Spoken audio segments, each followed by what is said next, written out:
দেখো, তোমাদের আগের ক্লাসে যেটা পড়িয়েছি সেটা হচ্ছে ইলেকট্রন আসক্তি।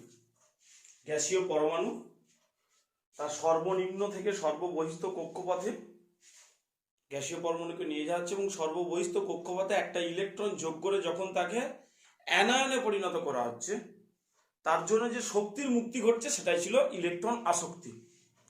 এবার আমাদের যেটা আমরা পড়বো প্রত্যেকটা টপিকস, এখানে আমাদেরকে যেভাবে পড়তে হবে সেটা হচ্ছে, তোমরা ক্লাস 10-এ কিছুটা পড়েছিলে। প্রত্যেকটা টপিকস যে এগুলো পড়ছি, এগুলো ওই পর্যায় সারণীটির বাম দিক থেকে ডান দিক বা ডান দিক থেকে বাম দিক, আবার উপর থেকে নিচে বা নিচে থেকে উপরে গেলে কিরকম পরিবর্তন ঘটে। আমাদের কিন্তু পরীক্ষায় এরকম কোশ্চেনগুলোই আসে। তো এই যে ইলেকট্রন আসক্তি, প্রথম হচ্ছে এই ইলেকট্রন আসক্তি কোন কোন বিষয়ের উপর নির্ভর করে। এই ইলেকট্রন আসক্তি হচ্ছে নিউক্লিয়াসের আধান, পরমাণুর আকার, ইলেকট্রন বিন্যাস প্রভৃতির উপর এই ইলেকট্রন আসক্তি নির্ভর করে। এখন এই ইলেকট্রন আসক্তি পরিবর্তন পর্যায় সারণীতে ইলেকট্রন আসক্তির এই যে পরিবর্তনটা কিভাবে ঘটবে, এই ইলেকট্রন আসক্তি বাম দিক থেকে ডান দিক বা ডান দিক থেকে বাম দিক বা উপর থেকে নিচে বা নিচে থেকে উপরে গেলে তার পরিবর্তনটা কিরকম ঘটবে না। কোনো পর্যায় সারণী বাম দিক থেকে ডান দিকে যাওয়া যখন আমরা যাই তখন আমরা কি দেখতে পাই, পরমাণু ক্রমাঙ্ক বাড়ছে। যখন আমরা বাঁ দিক থেকে ডান দিকে আস্তে আস্তে করে যাচ্ছি, দেখো পরমাণু ক্রমাঙ্ক আস্তে আস্তে বাড়তে থাকছে। এটাই তো মডার্ন পিরিয়ডিক টেবিল। এটাই তো বলা হয়েছিল, আধুনিক পর্যায় সূত্র কি বলা হয়েছিল, বিভিন্ন মৌলের ভৌত রাসায়নিক ধর্মগুলি তাদের পারমাণবিক সংখ্যা বৃদ্ধির সাথে সাথে পর্যায়ক্রমে পুনরাবৃত্ত হয়। পারমাণবিক সংখ্যা বৃদ্ধির সাথে সাথে তারা যত আমরা বাম দিক থেকে ডান দিকে যত আস্তে আস্তে করে পর্যায়ে আস্তে আস্তে করে এক মৌল থেকে অন্য মৌলে যাব, তত কিন্তু তাদের পরমাণু ক্রমাঙ্ক বাড়বে। আর এই পরমাণু ক্রমাঙ্ক যত বাড়তে থাকবে তত কিন্তু পরমাণুর আকার বাড়বে, মানে ইলেকট্রন আসক্তি কিন্তু তত বাড়তে থাকবে। তার মানে বাম দিক থেকে ডান দিকে যদি আমরা পরমাণু আকার কমতে থাকে, বাম দিক থেকে ডান দিকে যত আমরা আগাবো তত মৌলগুলির পারমাণবিক সংখ্যা বাড়বে এবং পরমাণুর আকার তত কমবে এবং নিউক্লিয়াসের আধান তত বাড়বে। বাম দিক থেকে ডান দিকে যত আগাবো তত পরমাণুর সংখ্যা বাড়বে, পরমাণুর আকার কমবে এবং নিউক্লিয়াসের আধান কিন্তু বাড়তে থাকবে। আর আমরা জানি নিউক্লিয়াসের আধান বাড়া মানেই ইলেকট্রন আসক্তি বাড়তে থাকবে। তারপরে আমরা একটা রেজাল্ট পেলাম যে বাম দিক থেকে ডান দিকে গেলে ইলেকট্রন আসক্তি বাড়তে থাকে, তার মানে ডান দিক থেকে বাম দিকে গেলে ইলেকট্রন আসক্তি কমতে থাকে। এবার আমাদের নেক্সট টপিকসে আমরা যাব যে কোন শ্রেণীর উপর থেকে নিচে গেলে আমাদের ইলেকট্রন আসক্তি কি ঘটবে না। উপর থেকে নিচে যখন আমরা যাব তখন পরমাণু ক্রমাঙ্ক কিন্তু বাড়ছে। উপর থেকে নিচে পরমাণু ক্রমাঙ্ক কিন্তু বাড়ছে, যেমন 3, 11, 19, 37 পরমাণু ক্রমাঙ্ক বাড়ছে। কিন্তু পরমাণু ক্রমাঙ্ক বাড়ার সাথে সাথে কিন্তু ইলেকট্রন আসক্তি হ্রাস পায়। উপর থেকে যখন নিচে যাব তখন কিন্তু ইলেকট্রন আসক্তি হ্রাস পাবে। পরমাণুর আকার, কোন শ্রেণীর নিচের দিকে পরমাণুর আকার এবং নিউক্লিয়াসের আধান কিন্তু উভয়ই বাড়তে থাকে। নিউক্লিয়াসের আধানও বাড়তে থাকে, পরমাণুর আকারও বাড়তে থাকে। কিন্তু নিউক্লিয়াসের আধান এখানে যতটা বাড়বে তার থেকে কিন্তু পরমাণুর আকার বৃদ্ধিটা অনেকটাই সুনির্দিষ্ট। সেই জন্য অতিরিক্ত কোনো ইলেকট্রন এখানে কম আকর্ষণ অনুভব করে। যত উপর থেকে নিচে যাব তত পরমাণুর আকারও বাড়বে, আবার নিউক্লিয়াসের আধানও বাড়বে। কিন্তু এখানে নিউক্লিয়াসের আধানের বৃদ্ধির চেয়ে পরমাণুর আকারের বৃদ্ধি অনেক বেশি সুনির্দিষ্ট।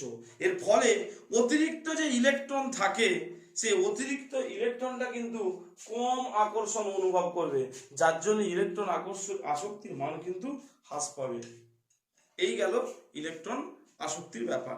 এবার আমরা যেটা পড়ব সেটা হচ্ছে তড়িৎ ধনাত্মকতা। তড়িৎ ধনাত্মকতা কি না, তড়িৎ ধনাত্মকতা হচ্ছে কোনো যৌগের মধ্যে উপস্থিত কোনো মৌলের বন্ধন সৃষ্টিকারী ইলেকট্রন জোড়। যেমন ধরো HCl, তাহলে এইচ এর কি, এই একটা আর এ একটা, এই ইলেকট্রন জোড়টা তো উভয়ই তো ব্যবহার করছে। এই ইলেকট্রন জোড়টাকে তাহলে এই একটা যৌগ, এটা একটা যৌগ, এই যৌগটার মধ্যে এইটা হচ্ছে বন্ধন সৃষ্টিকারী ইলেকট্রন জোড়। এই বন্ধন সৃষ্টিকারী ইলেকট্রন জোড়কে নিজের নিউক্লিয়াসের দিকে আকর্ষণ করার ক্ষমতা, এই বন্ধন সৃষ্টিকারী ইলেকট্রন জোড়কে নিজের নিউক্লিয়াসের দিকে আকর্ষণ করার ক্ষমতাটাই হচ্ছে তড়িৎ ঋণাত্মকতা, ইলেকট্রোনেগেটিভিটি। তাহলে বা অপরা তড়িৎধর্মিতা। তার তড়িৎ ঋণাত্মকতা কি না, কোন যৌগের মধ্যে উপস্থিত বন্ধন সৃষ্টিকারী ইলেকট্রন জোড়কে নিজের দিকে আকর্ষণ করার প্রবণতা বা ক্ষমতাকে ওই যৌগটির, ওই মৌলগুলির তড়িৎ ঋণাত্মকতা বা অপরা তড়িৎধর্মিতা বা ইলেকট্রোনেগেটিভিটি বলে।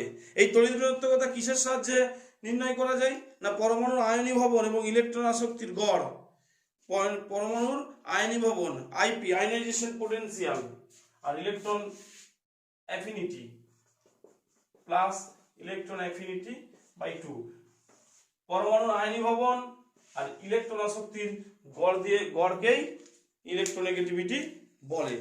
আচ্ছা, আমরা এরপর যেটা পড়বো সেটা হচ্ছে এই যে ইলেকট্রোনেগেটিভিটি, এই ইলেকট্রোনেগেটিভিটিও ঠিক একইভাবে কোনো এই মডার্ন পিরিয়ডিক টেবিলের যে মৌলগুলি রয়েছে তার বাম দিক থেকে ডান দিক বা ডান দিক থেকে বাম দিক এবং উপর থেকে নিচে বা নিচে থেকে উপরে কি পরিবর্তন ঘটে আমরা দেখব। দেখো, কোন পর্যায়ের বাম দিক থেকে ডান দিকে মৌলগুলির তড়িৎ ঋণাত্মকতা সবসময় কি হবে, বাম দিক থেকে ডান দিকে একবার দেখো, এই যে দেখো ইলেকট্রোনেগেটিভ মৌল, বাম দিক থেকে ডান দিকে আমরা যত যাব তত কিন্তু ইলেকট্রোনেগেটিভিটি কিন্তু বাড়তে থাকবে বাম দিক থেকে ডান দিক। তোমরা এই মডার্ন পিরিয়ডিক টেবিলে এইখানে একটা ছক দেয়া আছে, এইটা লক্ষ্য করতে থাকবে। এই দেখো এখানে একটা গ্রেটার দ্যান সাইন দেয়া আছে, তার মানে এদিকের গুলো সবসময় কিন্তু বড় হবে। তার মানে এদিক থেকে যখন এদিকে যাব এরকম তোমাদেরকে ছোট করে কিন্তু একটু দেখে নিতে হবে। এর ব্যাখ্যাগুলো অবশ্যই তোমরা দেখবে, এর ব্যাখ্যাগুলো অবশ্যই তোমরা বইতে দেখবে, কিন্তু পরীক্ষায় তোমাদের এরকমই পড়বে। জাস্ট এইটুকু জেনে রাখবে যে ইলেকট্রোনেগেটিভিটি, অপরা তড়িৎধর্মিতা বাম দিক থেকে ডান দিকে বাড়তে থাকবে। যেমন তুমি দ্বিতীয় পর্যায়ে যেমন দেখো প্রথমে আছে লিথিয়াম, আবার সপ্তমে আছে ফ্লোরিন। হ্যাঁ দেখো লিথিয়াম আবার এখানে আছে ফ্লোরিন, তাহলে কে বেশি হবে, লিথিয়াম আর ফ্লোরিনের থেকে ফ্লোরিন অনেক বেশি আমরা জানি।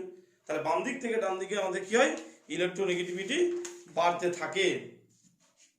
শ্রেণী বরাবর কি হবে, শ্রেণী বরাবর নিচের দিকে যত যাওয়া যাবে তত হ্রাস পাবে, শ্রেণী বরাবর যত যাব তত ইলেকট্রোনেগেটিভিটি কমে যাবে। ব্যাস, তার বিপরীত হবে, তার মানে ডান দিক থেকে বাম দিক কি হবে বা নিচে থেকে উপরে কি হবে নিশ্চয়ই তোমরা বুঝতে পেরেছো। এই গেল তড়িৎ ঋণাত্মকতা। এবার হচ্ছে যেটা পড়বো সেটা হচ্ছে পরমাণুর তড়িৎ ধনাত্মকতা। তড়িৎ ধনাত্মকতাটা কি না, কোনো মৌলের সর্ববহিস্থ কক্ষ থেকে ধনাত্মকতাটা কি মানে ক্যাটায়ন সৃষ্টি করার ক্ষমতা। ক্যাটায়ন সৃষ্টি করার ক্ষমতা কিভাবে ক্যাটায়ন সৃষ্টি হয় না, মৌলের সর্ববহিস্থ কক্ষপথ থেকে যখন ইলেকট্রন নেওয়া হয়, এক বা একাধিক ইলেকট্রনকে বর্জন করা হয়, দিয়ে পরমাণুটি ক্যাটায়নে পরিণত হয়। এক বা একাধিক ইলেকট্রন বর্জন করে যখন পরমাণুটি ক্যাটায়নে যে পরিণত হয়, এই পরিণত হওয়ার প্রবণতাকে বলা হচ্ছে মৌলটির তড়িৎ ধনাত্মকতা। তার মানে ধাতব ধর্ম অ্যাকচুয়ালি। দেখো, তার মানে একটি পর্যায়ে যখন বাম দিক থেকে ডান দিকে যাচ্ছ, তখন বাম দিক থেকে ডান দিকে যখন যাচ্ছ তখন আয়নীয় ভবন কিন্তু বাড়তে থাকছে। এর ফলে পর্যায় বরাবর বাম দিক থেকে ডান দিকে অগ্রসর হলে মৌলটির তড়িৎ ধনাত্মকতা ক্রমশ হ্রাস পায়। এখানে দেখো ধাতু, এটা ধাতু, তাহলে এগুলো তো অধাতু, তার মানে এখানে অবশ্যই কিন্তু বেশি হবে, এখানে কম, তার মানে এদিক বরাবর গেলে কিন্তু হ্রাস পাবে, এদিক বরাবর গেলে হ্রাস পাবে। ঠিক একইভাবে নিচে থেকে উপর, এই উপর থেকে নিচে বৃদ্ধি পাবে কিন্তু শ্রেণী বরাবর, ঠিক আছে, উপর দিক থেকে নিচের দিকে অগ্রসর হলে কিন্তু বৃদ্ধি পাবে, কারণ ধাতব ধর্ম তাদের বেশি হয় এবং ক্যাটায়নিক ক্ষমতা কিন্তু তাদের বেশি হবে। এই গেল তড়িৎ ধনাত্মকতা। এরপর আমরা নেক্সট যেটা পড়বো সেটা হচ্ছে একটা গুরুত্বপূর্ণ টপিকস, যোজ্যতা। দেখো, প্রথম হচ্ছে যোজ্যতা কি না, মৌলের একটি পরমাণু যত সংখ্যক হাইড্রোজেন পরমাণু বা ক্লোরিন পরমাণুর সঙ্গে যুক্ত হয়, মৌলের একটি পরমাণু যত সংখ্যক হাইড্রোজেন পরমাণু বা ক্লোরিন পরমাণুর সঙ্গে যুক্ত হয় সেটাই হচ্ছে ওই মৌলটির যোজ্যতা বলছে। অর্থাৎ মৌলের যোজ্যতা বলতে মৌলটির যৌগ গঠনের ক্ষমতাকে বোঝায়। যোজ্যতা বলতে কি বলছে মৌলটির যৌগ গঠনের ক্ষমতাকে। দেখো যোজ্যতা কিসের উপর নির্ভর করে? যোজ্যতা অ্যাকচুয়ালি কি না, যোজ্যতা বলছে মৌলটির সর্ববহিস্থ কক্ষপথে উপস্থিত ইলেকট্রন সংখ্যা। যোজ্যতা নির্ভর করে মৌলটির সর্ববহিস্থ কক্ষপথে ইলেকট্রন সংখ্যার ওপর। সেটা বিভিন্ন স্কেলে নির্ণয় করা যায়। যেমন ধরো সোডিয়াম, কথার কথা বলছি, সোডিয়ামের সর্ববহিস্থ কক্ষপথে কে ছিল? সোডিয়ামের সর্ববহিস্থ কক্ষপথে কিন্তু লাস্টে সবার কক্ষপথে একটি ছিল। বলছে এই ইলেকট্রনটার উপর, এই যে সর্ববহিস্থ কক্ষপথে যে ইলেকট্রন থাকে, সেই ইলেকট্রনটার উপরেই কিন্তু যোজ্যতা নির্ভর করে। এই ইলেকট্রনটাকে কি বলে? সর্ববহিস্থ কক্ষপথে যে ইলেকট্রনটি থাকে তাকে যোজক ইলেকট্রন বা যোজ্যতা ইলেকট্রন বলে। এই ইলেকট্রন থেকে কিন্তু মৌলের পরমাণু যোজ্যতা নির্ণয় করা যায়। আদর্শ মৌল যেগুলো ছিল, সেই আদর্শ মৌলের কি যোজ্যতা বা যোজক ইলেকট্রনের সংখ্যা কিন্তু সমান। সেই জন্য এদের যোজ্যতার মানও কিন্তু সমান হয়। আবার সন্ধিগত মৌলগুলির ক্ষেত্রে একাধিক যোজ্যতা দেখা যেতে পারে, এবং বিভিন্ন ক্ষেত্রে বিভিন্ন যোজ্যতা হয়। তো আমরা এখন যেটা দেখব, পর্যায় বরাবর বিভিন্ন যে যোজ্যতার পরিবর্তন, সেই যোজ্যতার পরিবর্তন আমরা দেখব। দেখো পর্যায় সারণীতে মৌলগুলির যোজ্যতা পর্যায়ক্রমে আবর্তিত হয়, এটা আমরা জানি। কোন পর্যায়ে উপস্থিত মৌলগুলির যোজ্যতা যদি অক্সিজেনের সঙ্গে যুক্ত হওয়ার মাপকাঠিতে বিচার করা হয়, প্রত্যেকটা মৌল এইভাবে এক একটা যদি অক্সিজেনের সঙ্গে কোনো অক্সাইড গঠন করেছে, এই সেক্ষেত্রে যদি যোজ্যতা দেখা হয়, অর্থাৎ অক্সিজেনের সঙ্গে যুক্ত হয়ে যৌগ গঠন করেছে, সেই অক্সিজেনের সঙ্গে যুক্ত হওয়ার ক্ষমতার মাপকাঠিতে বিচার করলে যদি যোজ্যতা নির্ণয় করা যায়, দেখা যাবে যোজ্যতা আস্তে আস্তে করে 1 2 3 4 5 6 7 পর্যন্ত হয়ে যাচ্ছে। 7 পর্যন্ত যোজ্যতা হয়ে যাবে। তার মানে কিভাবে হচ্ছে সেটা আমি এক্সাম্পল এক্ষুনি দিতে পারি। তো তার মানে দেখো অক্সিজেনের সঙ্গে যুক্ত হওয়ার অক্সিজেনের সঙ্গে যুক্ত হওয়ার মাপকাঠিতে যদি যোজ্যতা নির্ণয় করতে হয়, সেটা যদি 1 থেকে 7 পর্যন্ত হয়ে যায়, তাহলে এটা নিশ্চয়ই সঠিক প্রসেস নয়। এটা নিশ্চয়ই 7 পর্যন্ত যোজ্যতা হতে পারেনি, তাহলে এইটা কিন্তু শ্রেণী নির্দেশক সংখ্যার সমান নয়। আবার একই পর্যায়ে অবস্থিত মৌলের যোজ্যতা হাইড্রোজেনের সঙ্গে যুক্ত হওয়ার ক্ষমতার মাপকাঠিতে বিচার করলে দেখা যাবে হাইড্রোজেন ব্যক্তির যোজ্যতার শ্রেণী 1 থেকে ক্রমশ বৃদ্ধি পেয়ে 4 পর্যন্ত হয়ে যায়। ঠিক আছে, তো আমরা কিছু এক্সাম্পল দেখছি। যেমন দেখো সোডিয়াম, প্রথমে আমি একটুখানি আগে অক্সিজেনের সঙ্গে যুক্ত হওয়ার জায়গাটা দেখাই। সোডিয়াম,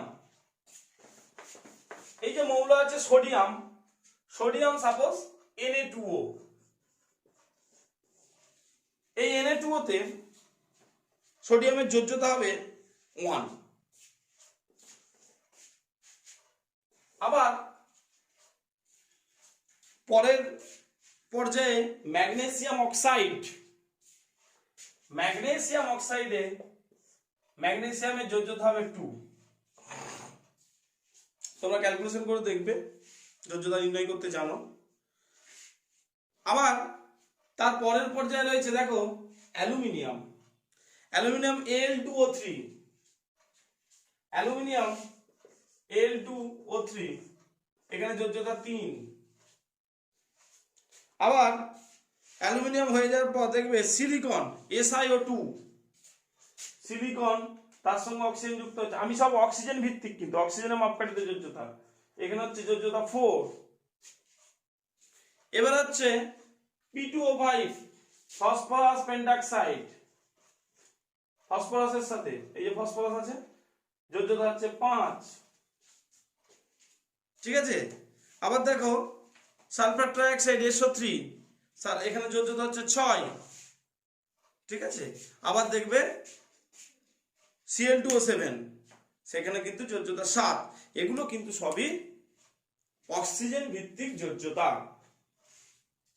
কিন্তু এই তার মানে 1 থেকে 7 পর্যন্ত যদি আমরা যোজ্যতা দেখি, সেটা নিশ্চয়ই শ্রেণীভিত্তিক যে গণনা সেটা কিন্তু সঠিক নয়, নির্দেশকটা সঠিক নয়।